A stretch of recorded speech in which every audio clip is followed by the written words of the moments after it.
এই প্রশ্নকারী কে? আসো তো, তোমাকে দুলা ভাই বলবো, আসো আসো। তোমাকে আজকে পাঠাবো ব্রাহ্মণবাড়িয়াতে, যা তুমি বলবা তোমরা আমার বাপ এই মসজিদটা আহলে হাদিস মসজিদ না, মসজিদটা করতে দাও। পারেন কিনা? হানাফি মসজিদ নাই?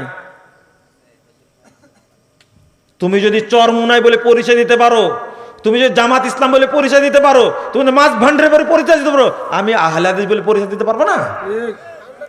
হ্যাঁ, আওয়ামী লীগ বলো আপত্তি নাই, বিএনপি বলো আপত্তি নাই, শুধু কামড়ায় আহলে হাদিস, তাই না? এটাই হলো সংগ্রাম, একটা এটাই বড় সংগ্রাম, এটা ইবলিসের জন্য বড় সংগ্রাম। আহলে হাদিস শব্দটা কঠিন জিনিস। আহলে হাদিস একটা জিহাদ। আহলে হাদিস মাজার পূজা করে না, মাজার ভাঙ্গে। তুমি নাম দিছো তালেবান, কোনো সমস্যা নেই তাতে। আহলে হাদিস কামড়াই কেন? কামড়াই কেন? তুমি দেওবন্দি নাম দেছো, বেরলভী নাম দেছো, তাতে তোমার যায় আসে না। আহলে শুধু একটা শব্দ, তাই এত কামড়াই, এত কামড়াই তোমাকে।